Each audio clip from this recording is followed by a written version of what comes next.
Good morning, my dear students. Today we will study English of class 12 and I will continue chapter first, water. I have started this chapter 2 days ago. Okay, now please open your book, take out first page, first chapter and last paragraph से मैं start करने वाली हूँ because 3 paragraphs हम लोगों ने पढ़ लिए थे.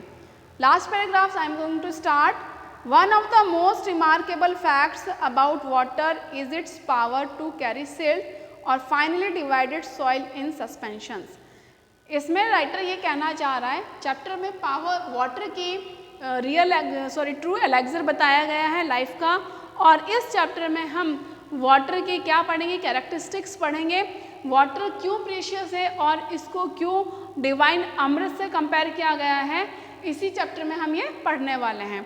तो one of the most remarkable facts यानी कि जो एक बहुत ही रिमार्केबल फैक्ट्स है, जो सच है पानी के बारे में, वो ये रिमार्केबल फैक्ट्स हैं कि ये अपने साथ में क्या लेकर आता है, ये इसके साथ में क्या है, इसके पास में पावर है टू कैरी सिल्ट और फाइनली डिवाइड सॉइल यानी कि सिल्ट जो है कंकर पत्थर को ये अपने साथ में लेकर के आता है. पावर वाटर कैसे लेकर के आता है बेटा, जब रिवर्स ओरिजिनेट होती है माउंटेन से तो अपने साथ में ये छोटे बड़े सब तरीके के जो सिल्ट से कंकर पत्थर पेबल्स अपने साथ में कैरी करके लेकर आते हैं. लेकिन जैसे जैसे ये पानी बहता जाता है और ये जो बड़े कंकर पत्थर जो होते हैं ये किस में चेंज हो जाते हैं, सॉइल सस्पेंशन में, यानी कि मिट्टी बन जाते हैं. कैसे, इनके बारीक बारीक टुकड़े होकर के ये जो बड़े सिल्ट होते हैं ये फाइन सिल्ट में यानी कि छोटे सिल्ट में छोटे छोटे कंकर पत्थर में डिवाइड हो जाते हैं और ये सॉइल बन जाती है.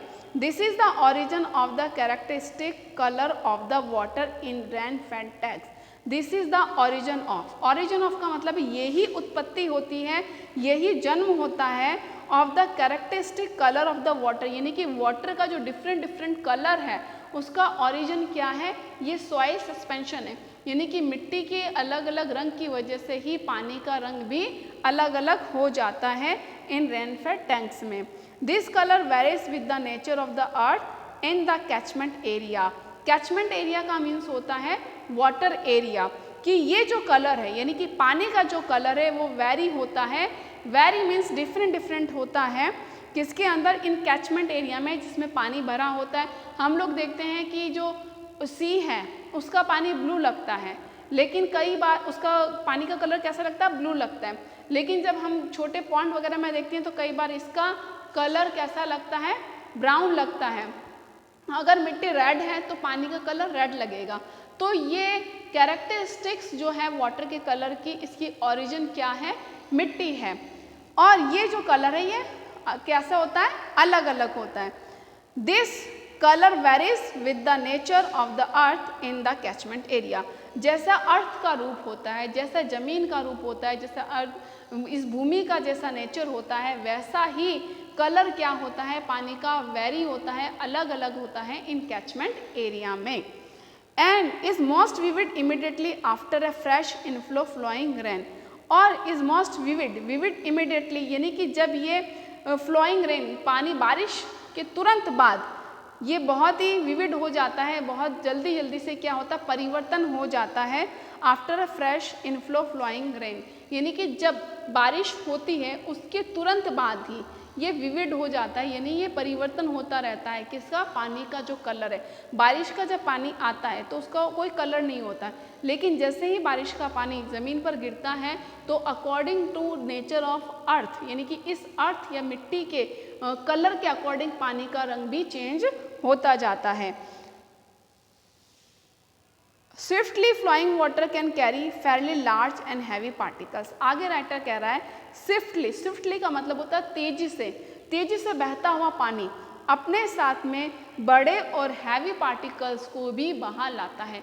यानी कि जो अगर पानी की मोमेंटम यानी कि गति अगर धीरे धीरे है तो वो अपने साथ बड़े पार्टिकल्स को या बड़े सिल्ट्स को, कंकर पत्थर को नहीं बहा के लेके आ सकती है.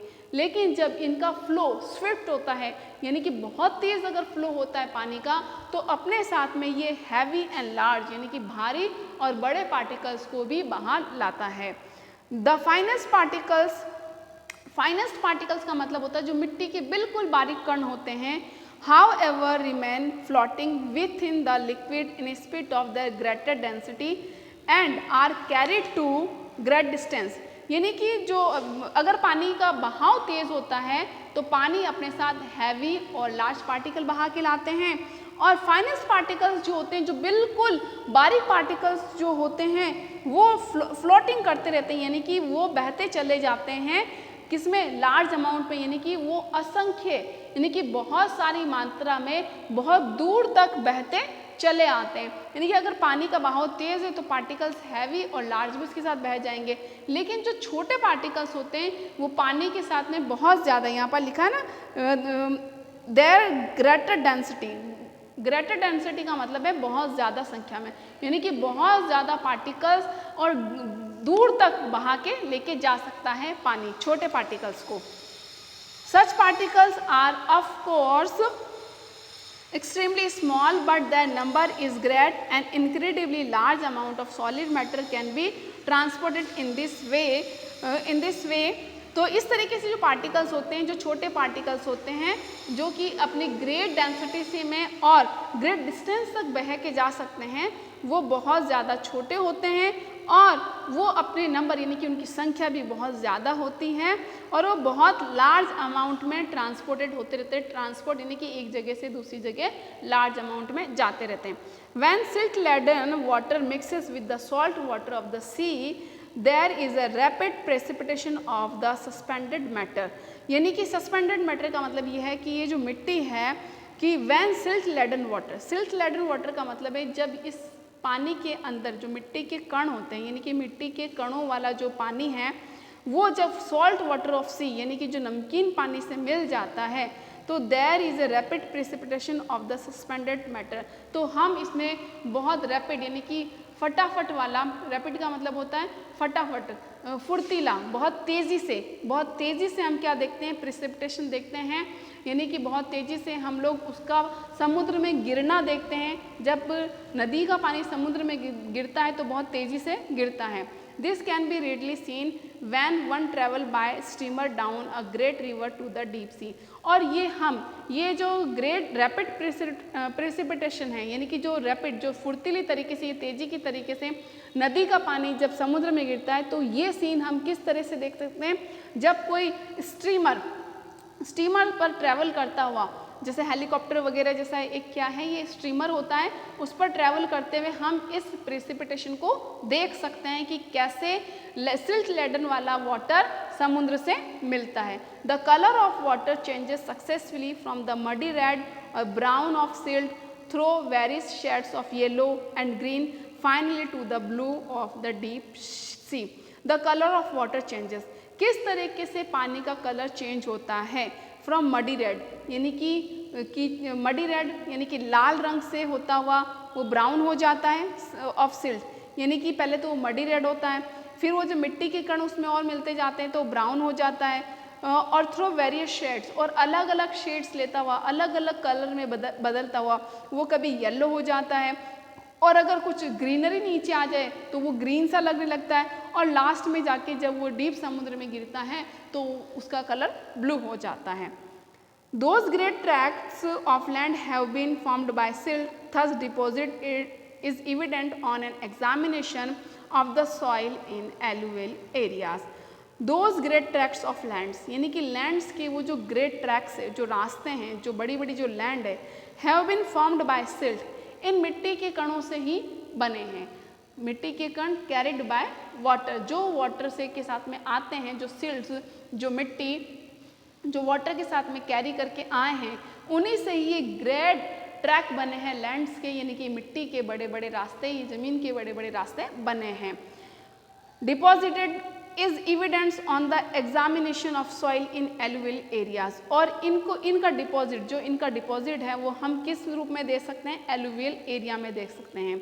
सच एरियाज, एलुवियल एरियाज जैसे जो कि क्या है, एक मोस्ट फर्टाइल एरियाज में गिने जाते हैं, consisting as it does of finely divided matter is usually very fertile. और ये जो एरिया है, इस तरीके के एरियाज, इस तरीके के लैंड बना देते हैं ये silts carried by water like alluvial areas, जो कि बहुत ही फर्टाइल है। तो इस पैराग्राफ में हमने पढ़ा कि ये जो वाटर है, वाटर का क्या है, वाटर सब अपने साथ में हैवी और लार्ज पार्टिकल कैरी करके लाता है और ये हैवी और लार्ज पार्टिकल घिसते घिसते स्मॉल पार्टिकल्स बन जाते हैं। स्मॉल पार्टिकल्स बहुत ग्रेट डिस्टेंस तक और ग्रेट अमाउंट में इनके साथ में बहते हैं। और पानी का रंग कैसे नेचर ऑफ द अर्थ, अर्थ के नेचर से चेंज होता रहता है। जैसे जैसे अर्थ का नेचर होता है, जैसे जैसे ज़मीन का रूप होता है, वैसे वैसे पानी चेंज होता जाता है। पहले red, brown, yellow, green colour होते होते इसका लास्ट में ब्लू, ओशन, जब ये ओशन में या सी में गिरती है तो इसका कलर क्या हो जाता है, ब्लू हो जाता है। Now I am going to read next paragraph. The flow of water has undoubtedly played a great part and a beneficent one in the geological process by which the soil on the earth's surface has been formed from the rocks of its crust. इसमें कह रहा है कि जो water का flow है यानी कि पानी का बहना एक ग्रेट पार्ट प्ले करता है इन जियोलॉजिकल प्रोसेस में। जियोलॉजिकल प्रोसेस यानी कि मिट्टी बनाने में क्या करता है, ग्रेट रोल प्ले करता है। क्या, flow of water by which the soil on the earth surface has been filled, और उस फ्लो ऑफ वाटर से क्या होता है, सॉइल बनती है, मिट्टी बनती है। From the rocks of its crust यानी कि रॉक्स, जब पानी का तेज बहाव होता है तो बड़ी बड़ी चट्टानों को काट देता है। वो बड़ी बड़ी चट्टानें यानी कि बड़े बड़े पार्टिकल्स उस पानी के बहाव के साथ में बहते हैं और बहते चले जाते हैं और घिसते घिसते क्या बन जाते हैं, छोटे छोटे बारीक सिल्स बन जाते हैं और उनसे किसकी फॉर्मेशन होती है, मिट्टी की फॉर्मेशन होती है। इस तरीके से कि सॉइल फॉर्मेशन में वाटर का जो फ्लो है वो एक इम्पॉर्टेंट रोल प्ले करता है। द सेम एजेंसी यहाँ किसके लिए आया है, फ्लो ऑफ वाटर के लिए आया है। द सेम एजेंसी यानी कि एक तरफ तो flow of water playing a great role in the formation of soil, एक तरफ तो वो मिट्टी बना रहा है यानी कि फर्टाइल सॉइल को बना रहा है जो कि किसके लिए बेनिफिशियल होती है, फॉर द एग्रीकल्चर के लिए और डेवलपमेंट के लिए काफ़ी बेनिफिशियल होती है। मतलब एक तरफ तो जो फ्लो ऑफ वाटर है वो एक फर्टाइल सॉइल के फॉर्मेशन में रोल प्ले करता है, दूसरी तरफ ये सेम एजेंसी यानी कि flow of water under appropriate condition can also play a destructive part and wash away the soil which is the foundation of all agriculture। दूसरी तरफ ये क्या करता है, this the same agency under appropriate condition, कुछ उचित condition में, कुछ उचित दशाओं में can also play a destructive role, एक तरफ तो इम्पोर्टेंट रोल प्ले कर रहा है, दूसरी तरफ ये डिस्ट्रक्टिव रोल पार्ट प्ले कर रहा है। यानी कि डिस्ट्रक्टिव पार्ट यानी कि एक मतलब क्या बेनिफिशियल नहीं होगा, उसमें हमारा घाटा ही होगा, यानी कि एक डिस्ट्रक्टिव पार्ट प्ले कर रहा है। उसमें ये क्या करता है, वॉश अवे सॉइल यानी कि सॉइल इरोजन का कारण भी ये फ्लो ऑफ वाटर है, तो सॉइल फॉर्मेशन का कारण भी ये फ्लो ऑफ वाटर ही है। यानी कि एक तरफ तो ये ग्रेट पार्ट प्ले करता है, दूसरी तरफ ये डिस्ट्रक्टिव पार्ट प्ले करता है। तो ग्रेट पार्ट कैसे प्ले करेगा, इन द फॉर्मेशन ऑफ सॉइल, और डिस्ट्रक्टिव पार्ट कैसे प्ले करेगा, इन द सॉइल इरोजन। ये क्या करती है, जब पानी का बहाव तेज होता है तो ये मिट्टी को वॉश कर देता है जो कि एग्रीकल्चर की फाउंडेशन होती है। and it allowed to proceed unchecked can have the most disastrous effect on the life of the country। और अगर ये इस प्रोसेस को नहीं रोका जाता है यानी कि सॉइल इरोजन को नहीं रोका जाएगा तो can have the most disasters effect, तो इसका बहुत ही डिजास्टर्स का मतलब होता है बहुत ही भयानक असर पड़ सकता है on the life of the country. कैसे, इन दो लाइन को हम समझेंगे कि फ्लो ऑफ वाटर एक तरफ तो ग्रेट पार्ट प्ले कर रहा है इन द फॉर्मेशन ऑफ सॉइल, दूसरी तरफ ये डिस्ट्रक्टिव पार्ट प्ले कर रहा है इन द सॉइल इरोजन जो कि फाउंडेशन होती है एग्रीकल्चर की। अगर इस सॉइल इरोजन को चेक नहीं किया गया, सॉइल इरोजन को रोका नहीं गया तो एक डिजास्टर्स इफेक्ट पड़ सकता है कंट्री की लाइफ पर। कैसे, सॉइल इरोजन का हमारी कंट्री की लाइफ पर कैसे डिजास्टर्स इफेक्ट पड़ेगा, सॉइल इरोजन को अगर नहीं रोका जाए, अगर पानी का बहाव फर्टाइल सॉइल को अपने साथ में बहा के ले जाएगा तो फर्टाइल सॉइल नहीं होगी तो एग्रीकल्चर भी अच्छा नहीं होगा, और एग्रीकल्चर अच्छा नहीं होगा तो जो कंट्री की लाइफ है यानी कि इकोनॉमी है उस पर उसका बुरा असर पड़ेगा। तो इस तरीके से हमने पढ़ा कि पानी का रंग कैसे कैसे चेंज होता है और जो वाटर फ्लो है पानी का, वो किस तरीके से दो अलग अलग रोल प्ले करता है। एक तरफ तो वो बेनिफिशियल रोल प्ले कर रहा है, दूसरी तरफ वो डिस्ट्रक्टिव रोल प्ले कर रहा है। तो बेनिफिशियल रोल किस में प्ले किया, इन द फॉर्मेशन ऑफ सॉइल, और डिस्ट्रक्टिव रोल किस में प्ले किया, इन द सॉइल इरोजन। ठीक है, अब नेक्स्ट वीडियो में हम हमारा फर्दर चैप्टर आगे का पढ़ेंगे। Till then bye bye, thank you.